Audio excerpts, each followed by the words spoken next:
Media మిత్రులందరికీ నా నమస్కారాలు. అలాగే ఈరోజు మన ప్రియతమ నాయకుడు చంద్రబాబు నాయుడు గారి జన్మదిన ఉత్సవం ఇంత ఘనంగా జరుగుతున్న 12 మరియు 21 వార్డు ప్రెసిడెంట్లు కావచ్చు, మన నాయకులకు కావచ్చు, అందరికీ ధన్యవాదాలండి. ఈరోజు ఈ స్పందన, అనూహ్యమైన స్పందన ఎందుకు వచ్చిందంటే మన గవర్నమెంట్ ఉన్న వైఫల్యం వల్లే. వైసీపీ వాళ్ళు చేస్తున్న అరాచకాలు కావచ్చు, మన అభివృద్ధి కావచ్చు, అభివృద్ధి ఎక్కడా లేదు మనం చూస్తున్నట్టయితే. ఇంకోటి ఏంటంటే అణిచివేత ధోరణి. ఈ అణిచివేత ధోరణి చర్మగీతం పాడడానికి జనాలందరూ సిద్ధంగా ఉన్నారు. మే 13న ఇదే ఉత్సాహం మనం మే 13 దాకా కొనసాగించాలి.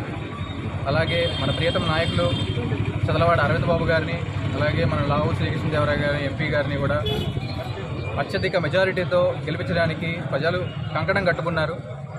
అది కేవలం ఈ వైసీపీ వాళ్ళు చేస్తున్న అణిచివేత ధోరణి వల్లే. సో జనాలందరూ సిద్ధమయ్యారు వైసీపీని గద్దెదించడానికి. అలాగే జగన్మోహన్ రెడ్డి గారికి బుద్ధి చెప్పడానికి జనాలందరూ రెడీగా ఉన్నారు. మేము కూడా సిద్ధంగానే ఉన్నారు, సంసిద్ధంగా ఉన్నాం మేము.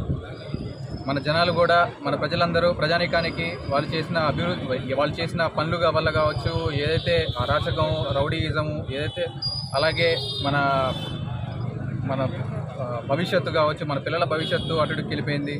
ఏదైతే మనం మత్తు పదార్థాలు కావచ్చు, ఏదైతే మనకి మార్కెట్లో లభిస్తున్నాయో అది కేవలం దీనివల్ల, అంటే గవర్నమెంట్ స్ట్రిక్ట్ రూల్స్ పాస్ చేయకపోవడం వల్లే ఇవన్నీ, ఈ అరాచకాలన్నీ జరుగుతున్నాయి. సో దీనికి చర్మగీతం పాడడానికి అందరూ రెడీగా ఉన్నారు.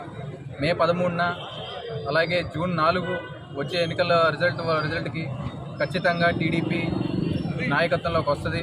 అండ్ ఇంకోటి ఏంటంటే చంద్రబాబు నాయుడు గారు మళ్ళీ సీఎంగా వస్తారు. ఇదే సెలబ్రేషన్స్ మళ్ళీ జూన్ 4 కూడా చేసుకుంటాము. మీ అందరి ముందు నేను సౌమ్యంగా తెలియజేస్తున్నాను. సో ఈ కార్యక్రమానికి ఇచ్చేసిన అందరికీ ధన్యవాదాలు.